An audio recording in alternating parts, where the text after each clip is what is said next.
You may have noticed that there are many different versions of the English Phonemic Chart. There are some in black and white, there are some in colors, there are some in table format, there are some in list format, some have example words, some don't have example words, some are organized systematically, and some are not.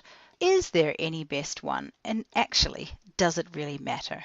In my opinion, yes, it does matter.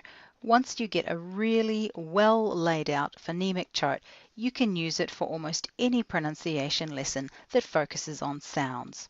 After looking at many different charts on the internet, I've decided that this particular chart is my favorite, and it's my favorite for 3 reasons. First of all, it's very nicely presented. It's well formatted. There are no images cluttering up the symbols which could potentially confuse students. It is in color, but it prints very well in black and white. Secondly, it has example words underneath. And having these example words means it actually can apply to any accent, and that is the beauty of teaching phonemes as opposed to teaching the finer distinctions of phonetic sounds. The example words also are a reminder for students as they are remembering what the sounds stand for. And the final reason I like this chart is that it's laid out in a perfectly logical manner. I'd like to take a minute to explain to you how it is laid out and why this is really important when you're teaching the symbols to students. First of all, it's very clear the distinction between the vowel symbols and the consonant symbols. Within the vowels, we've also got the single vowels or monophthongs and the diphthongs, clearly separated.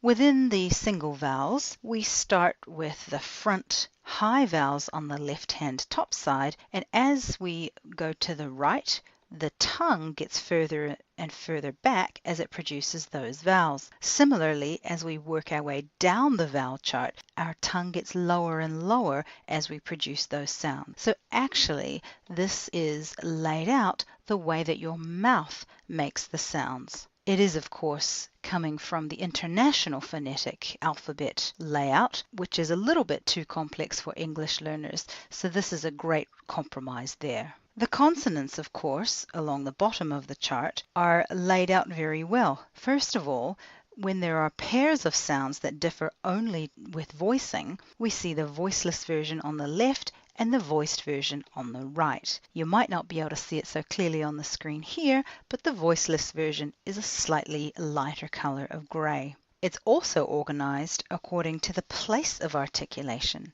So consonants made in the bilabial area, which is the tulips, are at the left-hand side of the chart, and as the sounds go towards the right, we make the sounds further and further back in the mouth. And again, this layout is an adaptation of the International Phonetic Association chart, which again is too difficult for students, so this is a fantastic compromise.